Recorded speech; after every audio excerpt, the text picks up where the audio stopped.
Okay, what's going on, everybody?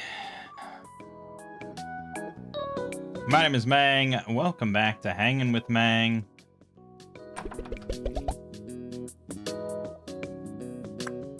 We are playing here a game called Whisper of the House. And if this doesn't seem like a game that I would normally play, you're damn right.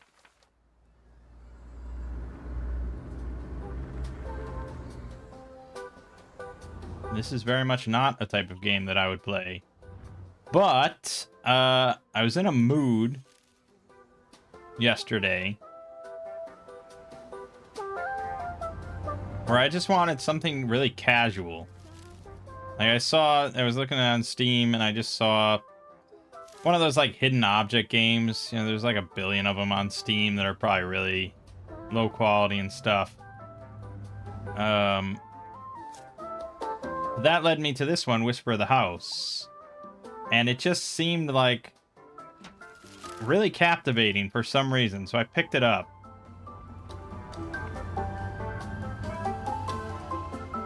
And it is amazing. Okay? I'm trying, like, full sell on you here. It is fucking amazing. I need to be more specific, though.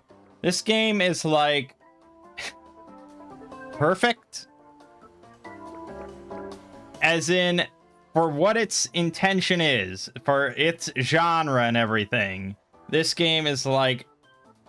I mean, I don't have that much time in it or anything, but it's practically flawless. I don't know how you could do this genre specifically better than this. Like, it is extremely rare to come across a game that nails its intended genre and experience as well as this game does. Like, this is a game that I would recommend to basically anyone.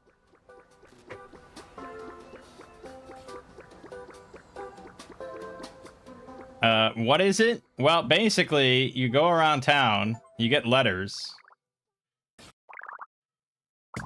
and then you go to different establishments and different residences and things like that, and people have you just, like, clean up their places and decorate their places. So now I'm in a bar, and I just have to clean up all the trash in the bar and stuff.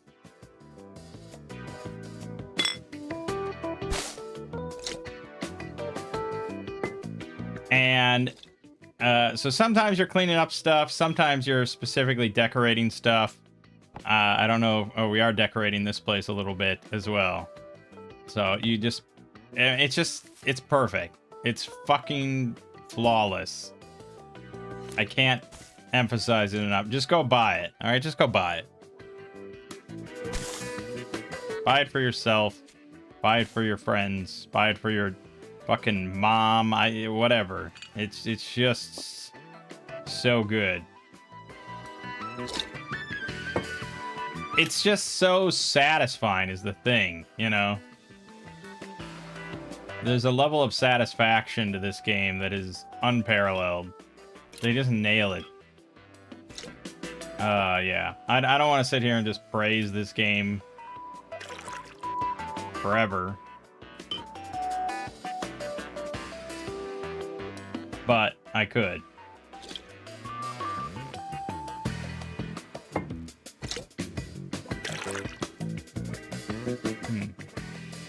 I'm gonna get distracted a lot during this because there's so many things to futz with and play around with and all this sort of stuff, and just such a satisfying game.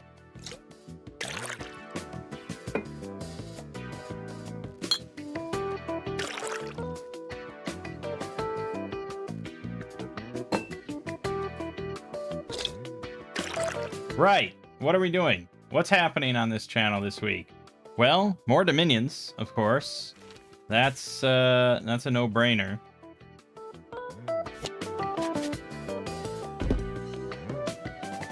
See, I don't. This is not a good position for this chair. You're just gonna. You gotta get past there.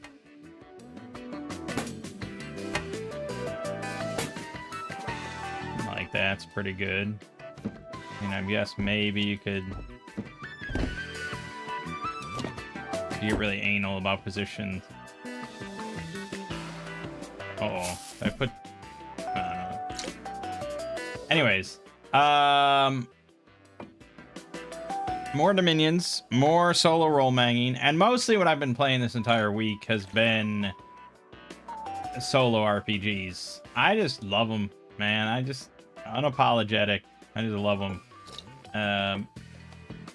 I did pick up Kingdom Come Deliverance 2 finally. And I started playing that. It's a really pretty game. Like, I'm surprised at how pretty it is. The combat seems a little like... might take some getting used to. But I obviously get what they're going for and everything. It didn't seem too bad during, like, the tutorial.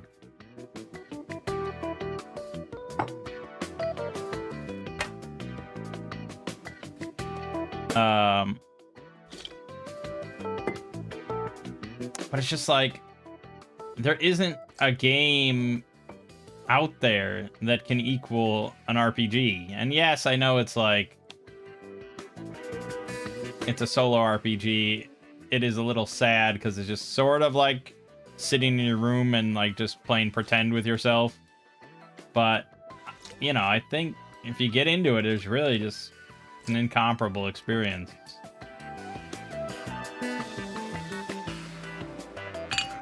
But yeah, I also they contacted me again. Owlcat Games contacted me again, as you know, as you do, asking me if I wanted an alpha key for Tark Heresy, and I feel bad because like, I never really finished Rogue Trader. I never even got that far into Rogue Trader. It just didn't connect with me in the same way as Kingmaker Wrath of the Righteous did. The character builds, I don't know, it just didn't work. Not as appealing.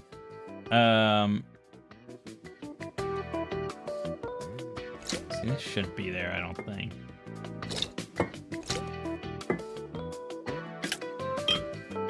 There you go, that's nice.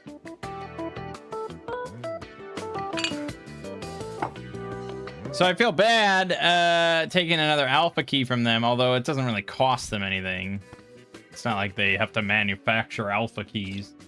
But I feel bad like that they're still like, oh, this guy, he's in here. He probably wants an alpha key. Let's reach out to him. I'm taking up the community manager's time, basically.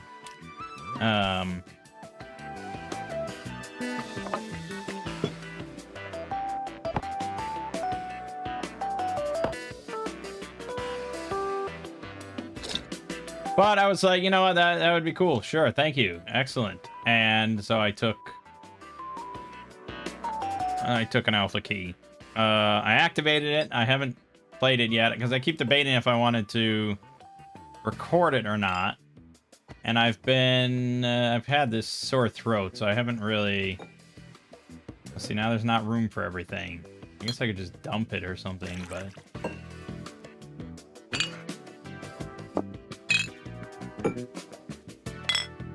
Put it on the side, I guess. And there's also a bottle of gin. I can't fit all this shit. Anything else that's a one-off? There's like Belowy soda back here. What is that?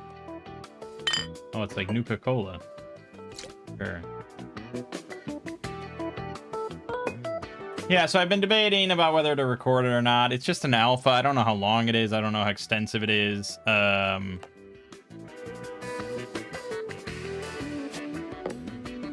So it might not be even worth recording or anything. Now,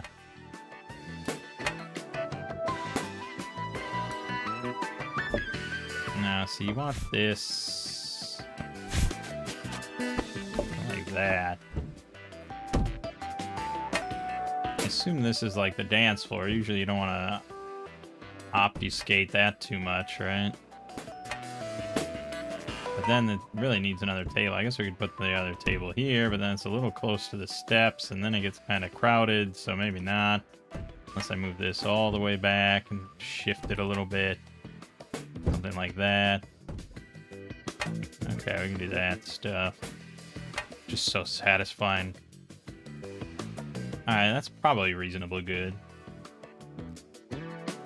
This seems a little oddly out of place. I'm not sure what to do about that stuff. It's a very weird looking chair. Anyways, so I don't know. I wouldn't really expect footage of the alpha of Dark Heresy. But I really should play just to help me not feel as bad about taking the alpha key.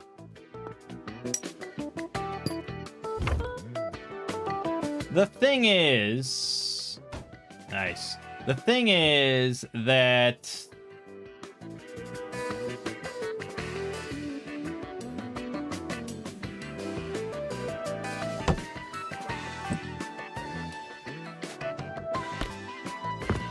You know, when they first reach out to me, when I first started doing 40K stuff,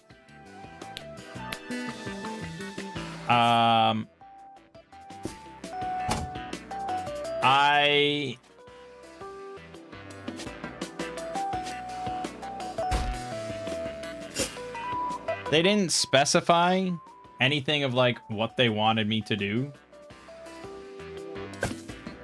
for like, you know, this sort of collaboration or sponsorship or whatever. They didn't specify anything.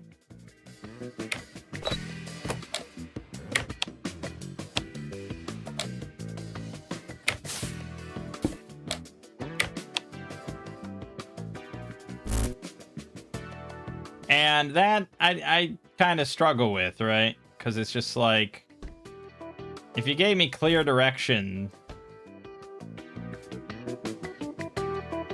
I don't know if that's really a good idea to have it there.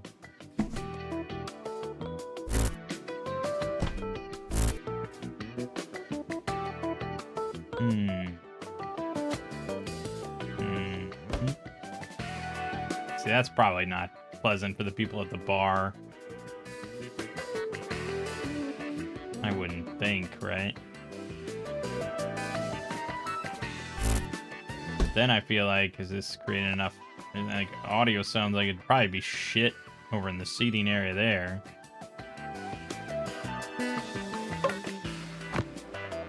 What's to say, really? Chocolate cream cake. Seems a little random for a bar to just have a chocolate cream cake.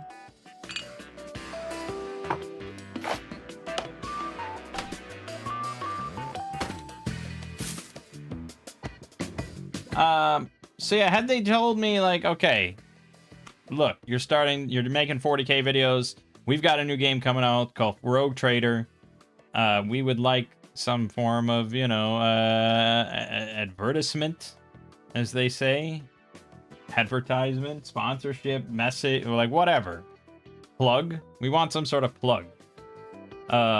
And, you know, ideally it would be like start or end of a video, like wherever you want to put it, whatever. We would like it to be like 60 seconds long. Here's a bunch of B-roll footage you can use, so on and so forth. Or, hey, look, we really want to go all out. We love your channel, blah, blah, blah. We'd like you to just make like a full sponsored video on the lore of this region or this character, or this faction, whatever. We'd like you to make a whole video about rogue traders and specifically use B-roll footage and mention our thing. And it's like, you know, it's a pretty heavy sponsorship, obviously, but it's like, if that's what they wanted, good, whatever. But the thing is, they didn't say any of that. You know, the only other sponsorship I've ever done was for ExpressVPN. And a big part of that was just kind of like how professional it was when they approached me, like the email and stuff.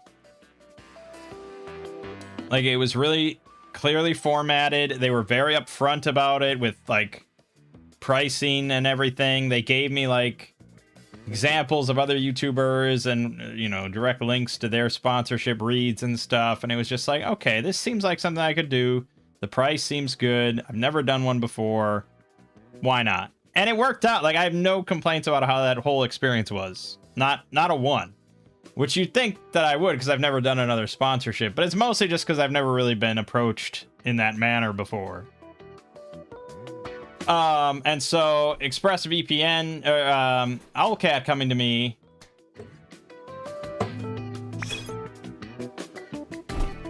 I would have loved it if it was like, see, you're fitting too much shit in here, man. It's gonna be way too compact. How is this even gonna work? Okay, well, I guess, no, see, that's a stool, that's a, not even a good seating arrangement for that. I guess people are gonna sit on this table? Like, that seems weird. This seems really out of place. I don't know what to do with this. Well, this is for the fucking band to figure out. It's not my problem.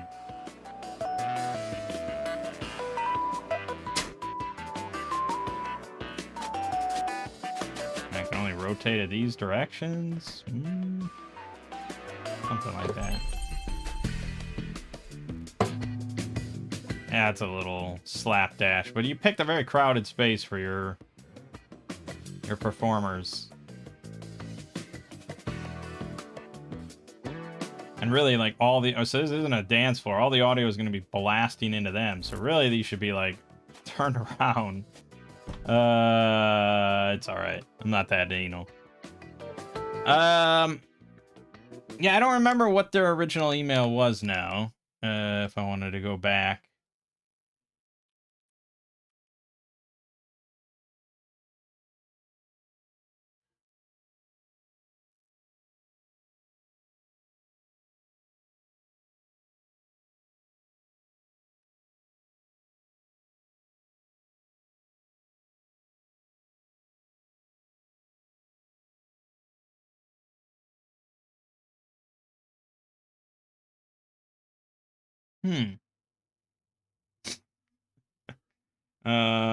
Hold on.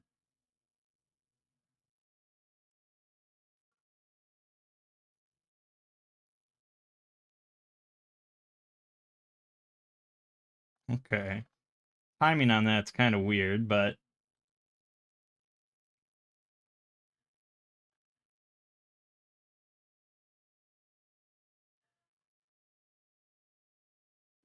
I don't even know. See, I probably ignored this because I didn't think it was legit, and I get a lot of... I get a lot of sponsorship emails that are not really above board. I mean, pretty much any YouTuber, even the smallest YouTubers, probably get flooded with all sorts of just bullshit sponsorship offers designed to kind of steal your info or who knows what. So I got... Apparently, I got an email in 2022 from a guy that works at an agency called WeHype. They wanted to reach out to me about a new opportunity regarding a game called Pathfinder Wrath of the Righteous. If you're unfamiliar with the game, it's an isometric role-playing game developed by Russian studio Owlcat Games.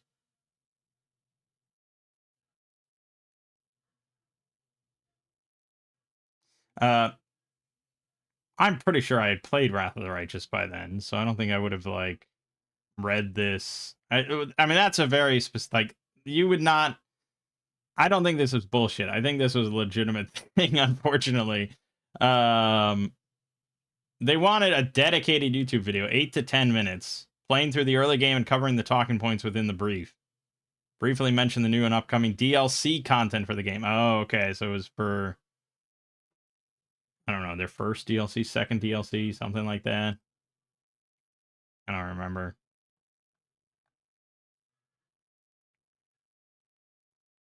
And that would have been...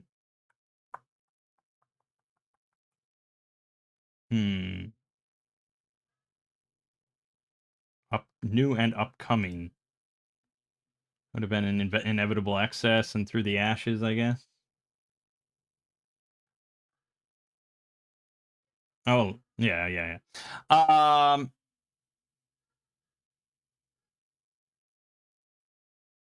Yeah, this was actually like exactly what I'm talking about. Like, this is a pretty professional looking one, fairly professional. You didn't link any other ones that have done it, but I guess that this was like a new, this is a new thing, so there wouldn't be any others.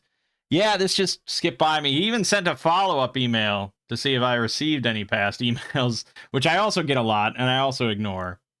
I don't ever say no, I just ignore it because, that's the type of person I am. Fuck. That would have been really awesome. I probably, would I have done that? At the time, when the hell did I first play Wrath of the Righteous? I can probably find that info out, right? It's going to be sometime around on my YouTube channel here. My first Wrath of the Righteous playthrough,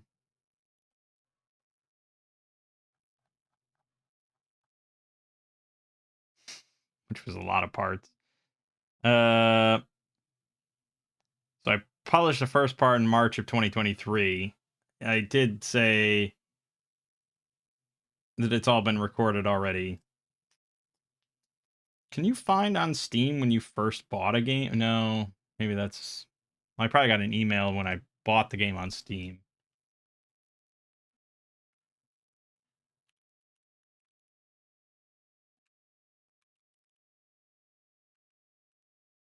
Hmm.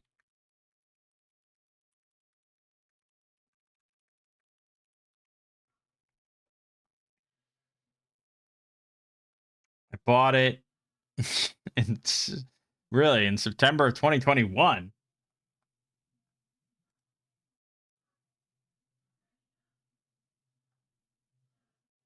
but I didn't buy the DLC until 2023.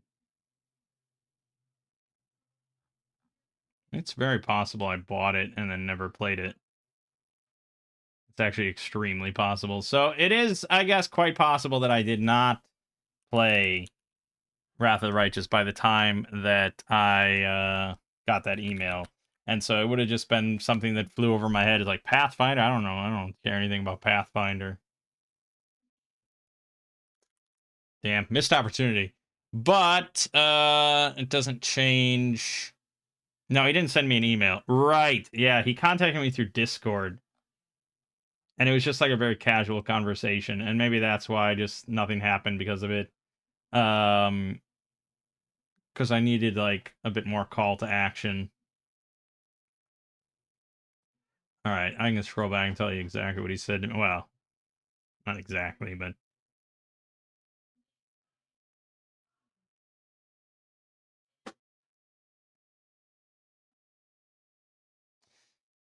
yeah, yeah. So their community manager reached out to me, and I said, this is amazing. I've been positively obsessed with Wrath of the Righteous for the past month," and that was in March of 2023. He said that he can easily provide some collab opportunities for that too, but then I never like bothered following up on that. Because he was mostly like it was all about 40K at the time, and I was like, I didn't know. I was excited for Rogue Trader, so it's just.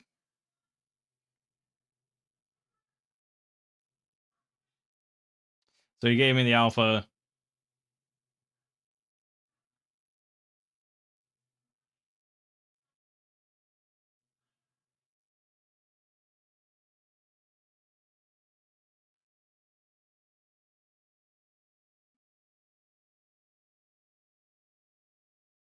Then he just was like, he wasn't that familiar with my channel, like, because one of his other colleagues told him about it.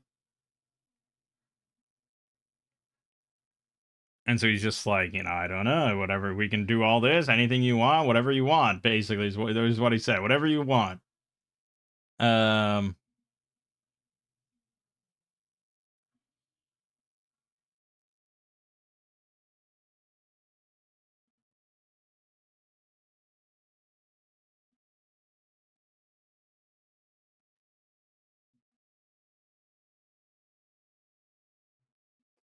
and then I think he thought that I was like a gaming channel or had something to do with gaming. Um, but I don't. Um, yeah, it was just very flexible. He even gave me like 20 beta keys, which I remember sharing.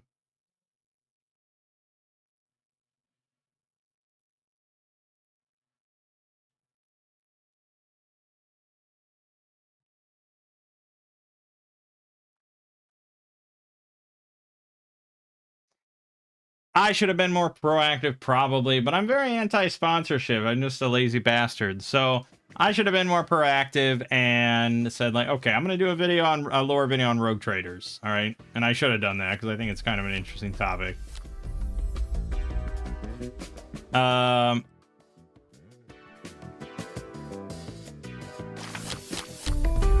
And can I just get like some B-roll footage? I'll just do an ad read if that's all right with you, blah, blah, blah. But the thing is, like, I'm very, yeah, I don't like discussing financials. That's why I like when people come to me, like SCP people come to me and like, hey, do you want to do this interview with me? Or can you read this for me and give me this audio, blah, blah, blah. And it's like, sure thing, man. Like, money is never mentioned. Because I don't want to charge for anything. I don't like discussing it. But for a sponsorship read, like, yeah, I mean, I love Owlcat Games, but I mean, let's be real. I'm only gonna do something like that for money. So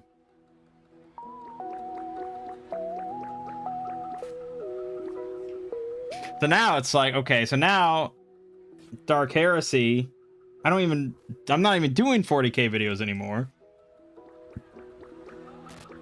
So now I don't know what to do.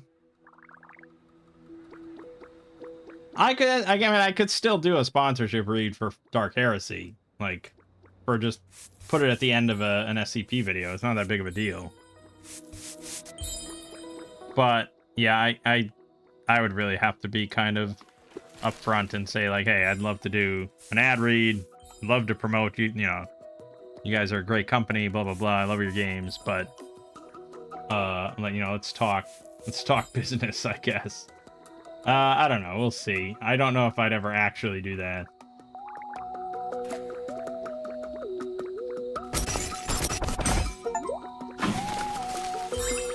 Anyways.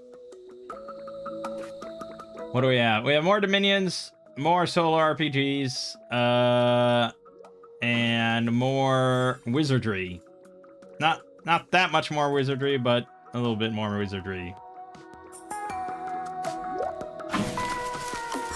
Over on the Exploring series, I put out a video on Single File. That one did all right. Can't complain. Views are up for SCP, so I don't know. I think that SCP-9000 did some help. That one's like over 250,000 views now, and I saw a lot of comments being like, "Oh, I'm so glad you're back." That's not something that a steady YouTuber that uploads weekly ever wants to read as a comment.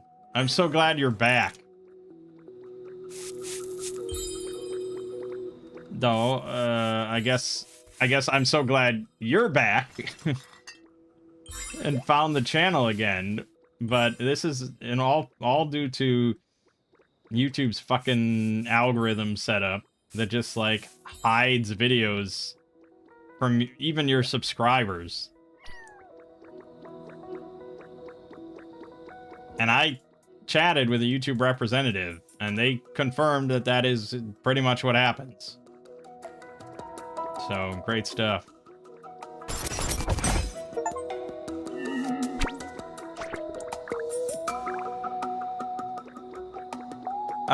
But anyways, yeah, things are slightly up, which is nice in these holiday months, late winter months and stuff.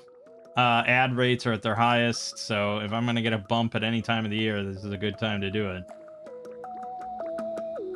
I am planning on taking my usual January hiatus. I know I kind of just took a hiatus, the gallbladder hiatus, but that wasn't a very pleasant one. So this should be a more pleasant one. It was originally going to be, you know, I'm going to upload SCP 9001, I think is what it is. Fractal. So I was originally going to do that in 2 parts and finish this coming week, Christmas week, and then be done. But it turns out that it's a bit longer. I am a terrible judge of how long an SCP is. So it's it would have been a very lengthy part 2, like an hour and a half at least. And I didn't really want to do that during a Christmas week. So I decided to just say fucking do it in 3 parts and push back the hiatus slightly. So I'll start that on like January 6th. I've got 3 videos. Technically 4 if I were to count Fractal, but I don't have to count Fractal. Probably 3 videos that I can combine as multi-parts. And then I'm thinking for the last one, doing like another 11 hours. It probably won't be 11 hours, but another big jumbled compilation of many different SCPs. I should be able to fill at least a good number of hours with that.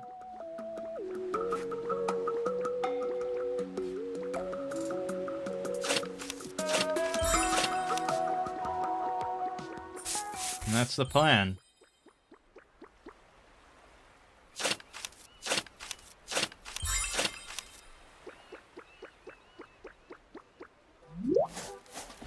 That's about it. As for RPGs, I had 2 RPG sessions this week.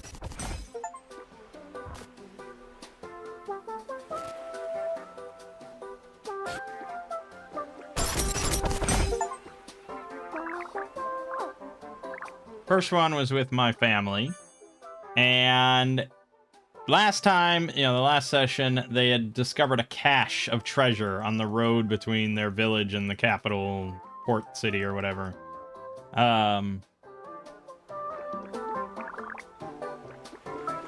So they came into a good amount of money, and their thought was to hire an army to go deal with the warlord's army. And I said to my mom that realistically, they probably would not have enough money to actually do this. No mercenary company would actually agree to send out any soldiers for this lost cause. That's if we were being realistic. She made a big point during the session then of continuing to harp on that I had said that. Like, we don't have enough money. We don't have enough money. I think we should go back to the dungeon. And I was like, what? She just doesn't want to do this, apparently. But I kept saying, I said, if we were being realistic, but we're not. I mean, we try for realism in a lot of things, but, it's not that big of a deal. And we're not that realistic. I don't track, like, water. And that would be a pretty realistic thing to do. Let alone, like, getting ultra realistic and tracking, like, when you need to go to the bathroom or some shit. Like, we're not that anal about realism. So in the end, they hired out a bunch of troops, and they marched on the warlord's army, and we got into a fight. And I decided this time to try not using the one-roll mass combat rules that I've used in the past, because it kind of just reduces everything to 1 roll. And instead, I tried out this third-party supplement for Shadow Dark called Hell March. That's designed to be somewhat of a gap between, like, full-on, like, war game rules and the 1 roll sort of simplified rules. So you're moving troops around, groups of troops around, and you're rolling big packs of D6s, sort of like a war game, but it's not that complicated. The problem was, it also wasn't that fast. And really,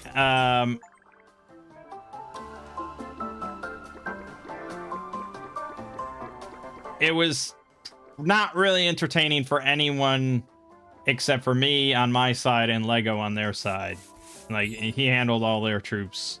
So the other 3 were just kind of sitting there on their phones for like an hour while we ran through this combat.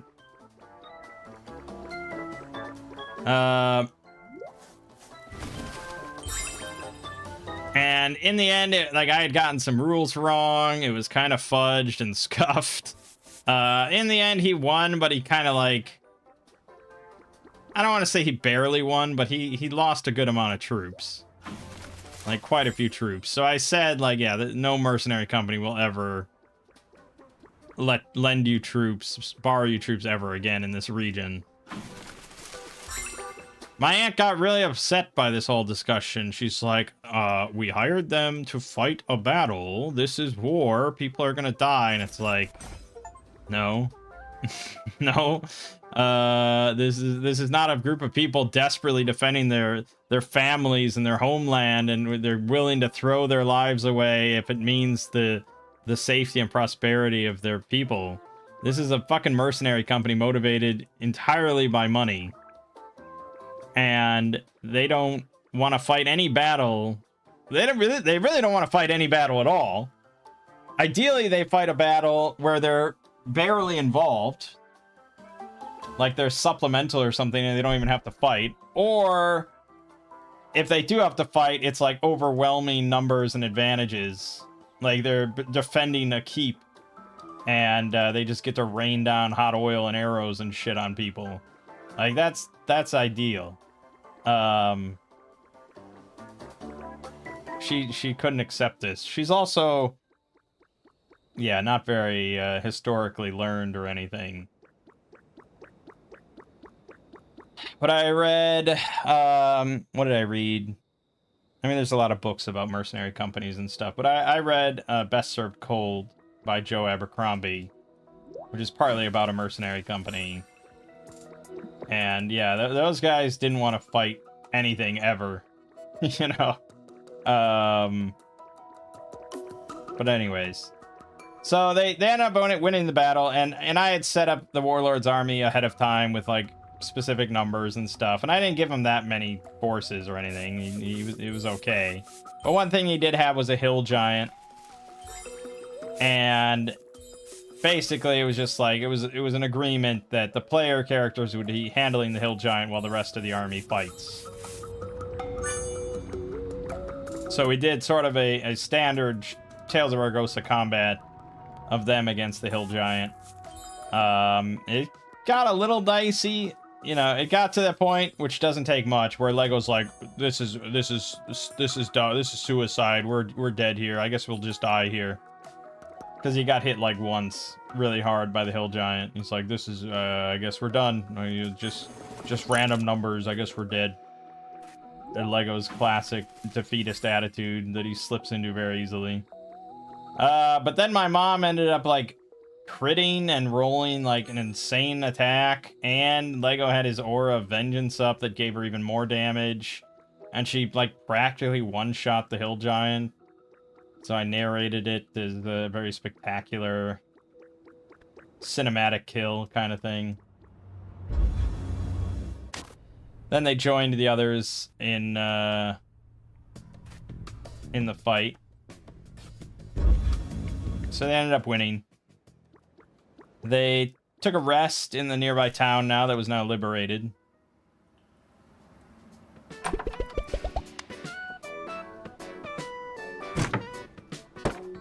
It's that easy just to move your window.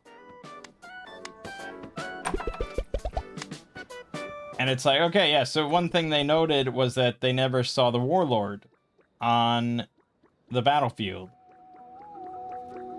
They didn't really question how they knew if they didn't notice the Warlord, which is the one thing I always say is, like, when I'm playing solo or running modules or whatever, it's just like, there's a massive difference between things that the DM thinks about and sort of painfully frets about, and things that the players will notice and think about. You know, there's a massive difference. So if I were to really discuss that whole situation and be like, oh, well, how would they know that the Warlord's not there? They don't know what he looks like or anything like that. Like, how would they recognize he's not there? It's like, do not even give a thought about it, man. The players will not think of it.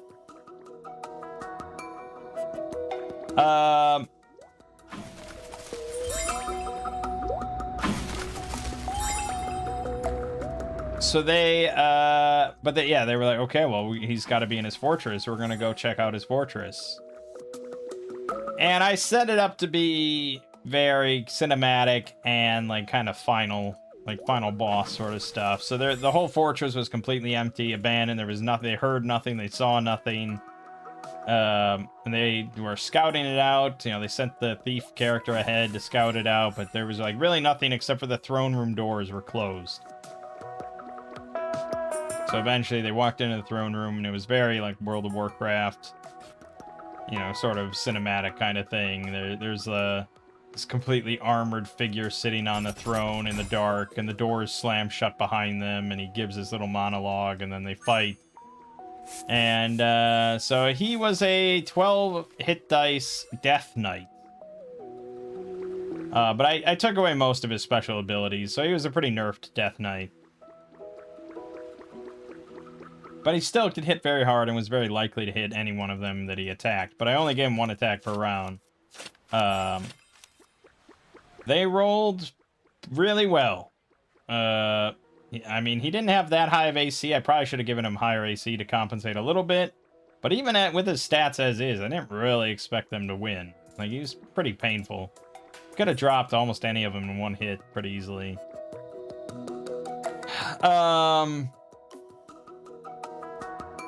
But yeah, they started to do a number on him, so I had him activate his sword, which like drenched the whole room in darkness. So they're in magical darkness. They have no lights. They have no illumination spell or anything like that. So he was about to just kind of butcher them. And Lego's looking at his character sheet and he's like, I can't do anything. I got nothing. I got nothing. And I'm just like, oh my god, this is really... He has such a problem of just being unable to think outside of the box and unable to think outside of his character sheet.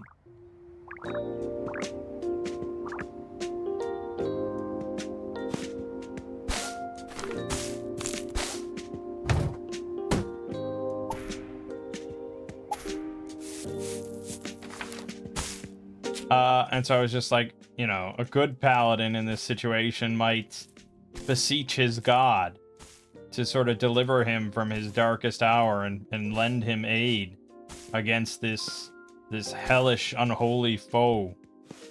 And he's like, oh my god, I can do that? I can do that? And it's like, yeah, like he's just so character sheet coded.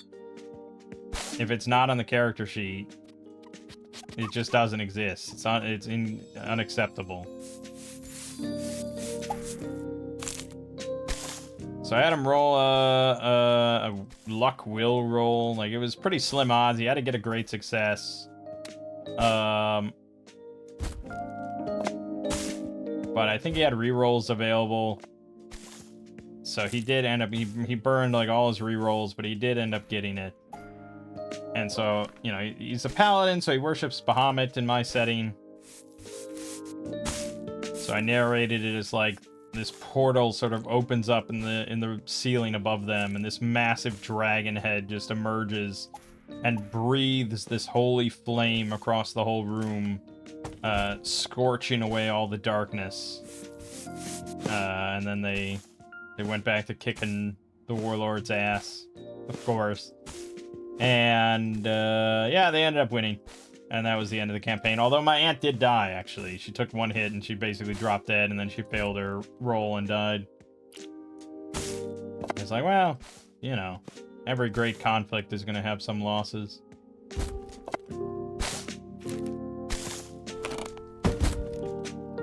But yeah, so it was kind of a rush to end the campaign, I suppose. Like, I imagine it probably felt a little rush. This campaign would have gone on for quite a long time were it not for them finding that cache. But I've also been like really into Shadowdark recently, so I was kind of like somewhat anxious to switch to Shadowdark, so I definitely hastened it along personally. I didn't account for the loot that they found. Like, I didn't make that happen or anything, but it did happen, so there you go.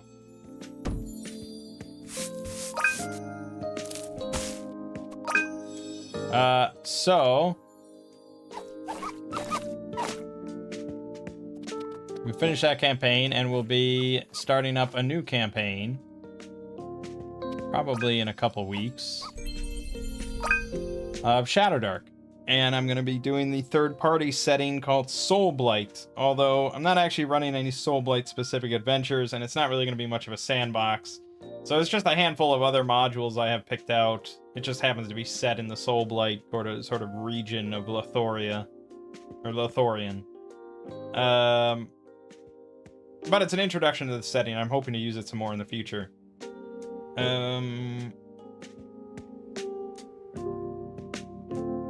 And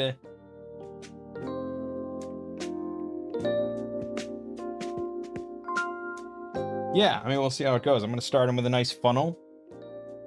And then they're going to be slaves that arrive in this strange new land. And they'll slowly get introduced to the setting and predicament there of Lothorian. Couple adventures in city, maybe an adventure outside of the city. And then the big thing that I want to run for them is Ave Nox, which is a really, really cool thematic mega dungeon that I've been reading. This sort of like underground ancient city from an advanced civilization of like sun worshippers and stuff. Really cool. Yeah. Next week though, I had the idea. It's Christmas, right? I got a lot of people coming over and all that. And there's a lot of holiday-themed modules, and I've never ran a holiday-themed module ever. I was like, why don't I just do that? Like, I guarantee there's going to be people that are coming over that would like to play some D&D or, you know, an RPG. Probably some that have never played before. And I could run, like, a really fun, whimsical adventure for them.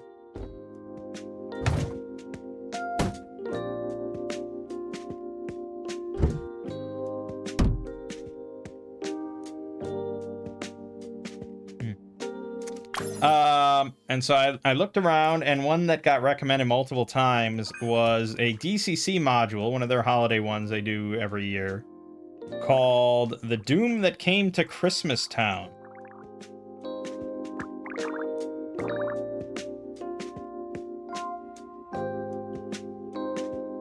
And it's very much like based on, inspired by classic, like old school 60s and stuff, Christmas specials. Like, you're sent by Santa Claus to go after the Grinch and stuff like that, and you bump into, like, Yukon Cornelius and Rudolph the Red-Nosed Reindeer and stuff. But you can also get horribly maimed or frozen to death or, you know, things like that. Like, it's still a DCC module. I read through it, seemed perfect. I'm going to be running it with Shadowdark. I'm going to give them fairly powerful characters, because I don't think anyone was really interested in dying, you know, halfway through the module. If they want to, if they're gonna die to anything, it's got to be to the Grinch at the end. So I'll make them fairly powerful, and we'll see if they win or not. I mean, it's Christmas; they'll probably win one way or the other, but that's all right.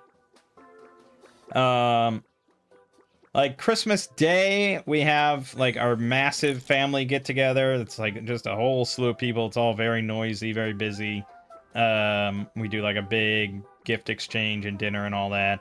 That day is a bit too busy, but the day after Christmas is more of our, like, smaller, immediate family Christmas. So I'll be running it then, and I'll be running it for some youngins. Not that young. Some teenagers, for sure, that have never played an RPG before. I think Lego's going to be involved, just so I have somebody that has played RPGs a bit and isn't completely new. But yeah, I'll definitely be introducing a few people to RPGs. Try to spread the joy of the wonderful pastime that is tabletop RPGs. But also this week, I started a new campaign with some friends, which I have not done in years.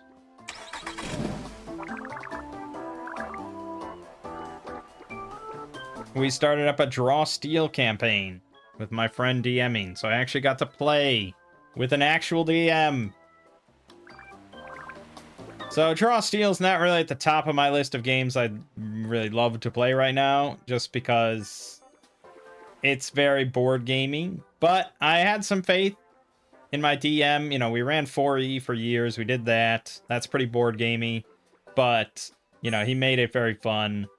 He's a pretty loose, free-form DM, which is why I think you'd really prefer one of these, like, you know, OSR games instead. But he went with what he's familiar with because he hasn't DM'd or played anything in years. Not that he's familiar with Draw Steel, but it was close to 4E, and he was very excited by, like, the updated mechanics and systems and how it improved 4E.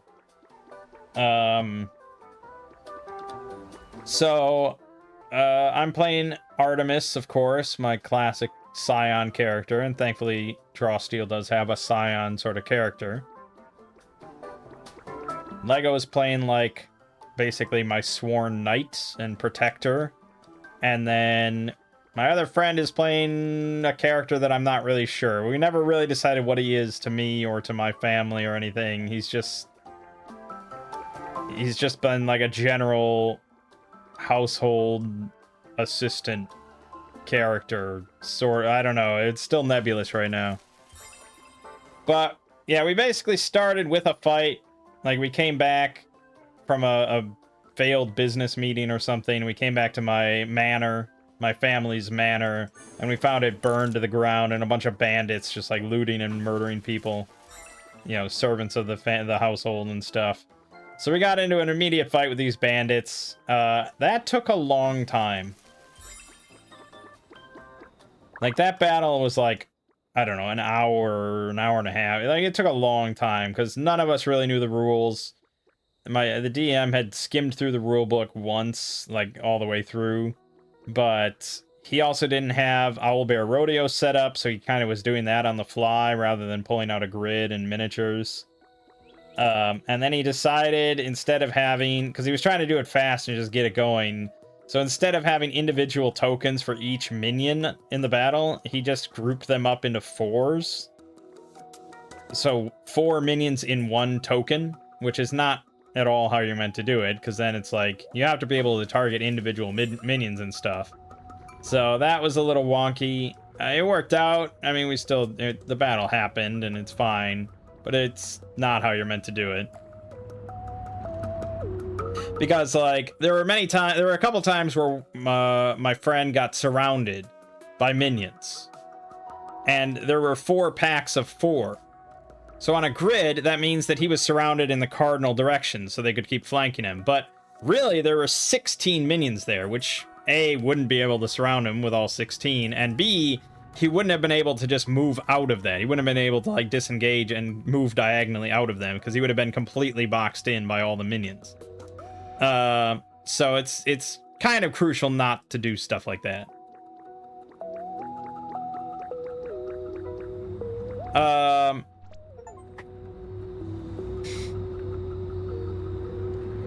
So yeah, the fight took a long time. People were unsure of the rules, and there was a lot of looking things up and blah, blah, blah. But we eventually won. We captured the bandit leader, and I interrogated him through telepathy, and he told us that he was hired by this guy in the nearby city, and that's really all he knew. He didn't know much. Yeah. So I killed him, of course. That's what you do with bandit leaders after you interrogate them. And we packed up, and we spent a while kind of packing things up, and we got the deed to the house. Like, I sent one of my servants in, rushing into the burning building to get the deed to the house and the land. We dug up some buried, like, gold that we buried for an emergency nearby, and, you know, things like that. My DM historically has been very, very generous with, like, magic items and all that. Like, if we keep playing this campaign, we will get extremely powerful. More powerful than I think, like, Matt Colville would have ever intended for characters. That tends to be how he is. My DM is giving us just powerful magic items and things like that.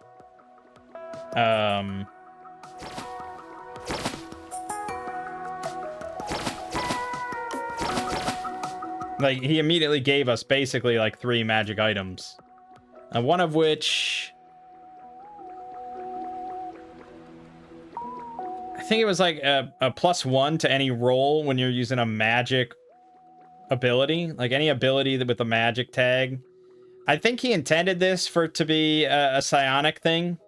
Like, he intended it for my character when he made it, but he didn't realize that my stuff isn't magic, it's psionic. So he said magic, any magic ability, and we were like, well, I don't have that. But Lego, as a sensor or whatever, has some magic abilities. So now he just kind of has this walking stick, this cane sort of like attached to his belt. But we each basically got a magic item out of it. And the one that I got was a ring that gives +1 to a skill roll. And I can change what skill it applies to at the start of every day. So it's basically just like this flexible +1 skill ring, which I imagine doesn't really exist in the core book. But that's exactly what he likes to do.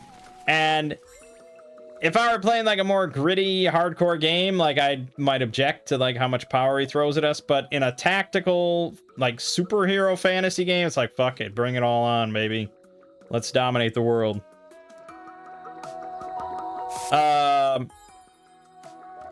So then we went on our way. Eventually we're like, okay, let's go to the city. So we traveled to the city as a little convoy. And we find at the gates to the city, there's a lot more security than we expected. And I go and I ask, like, what's happening? And pretty much they say, like, oh, you're Artemis. We're looking for you.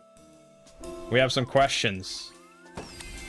It's like, okay, well, that's never good. My house just got burned down by bandits hired by somebody, and now the guards are waiting for me in large numbers to ask me questions.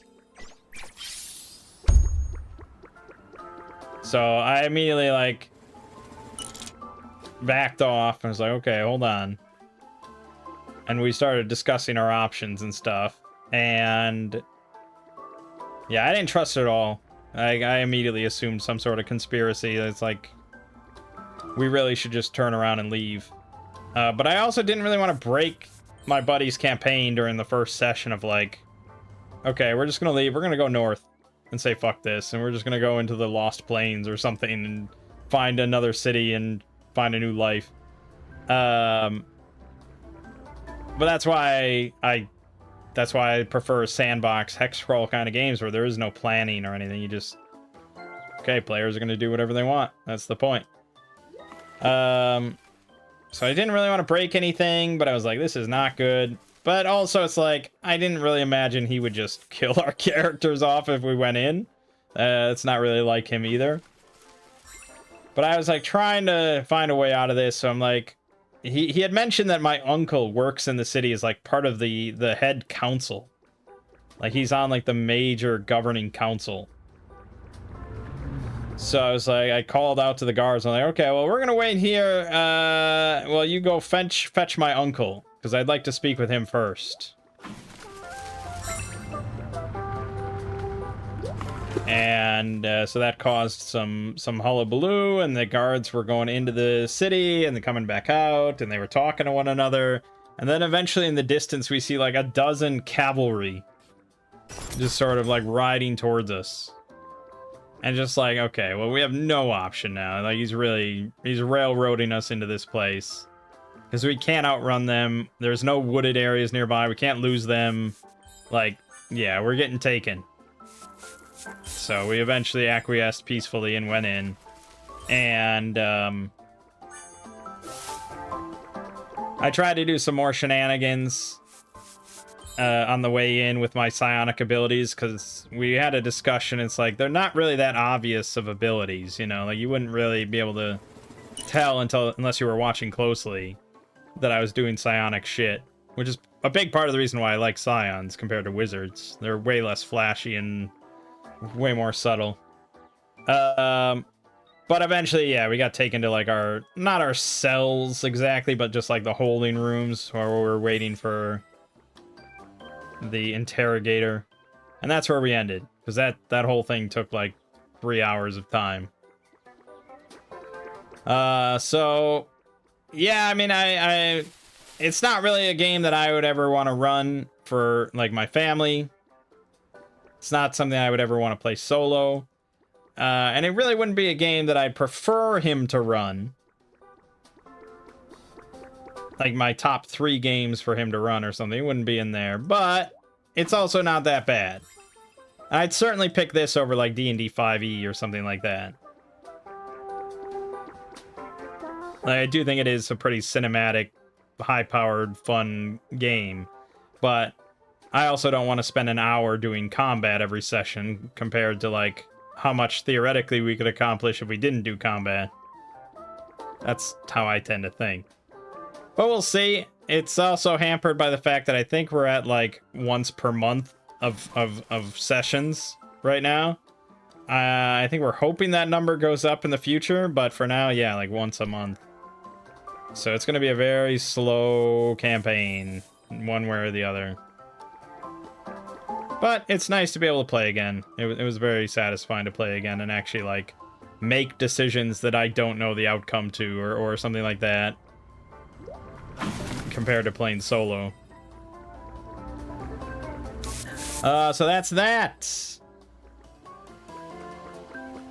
So we've got more Dominions, more Wizardry, more solo RPGs. More Two Brothers Play.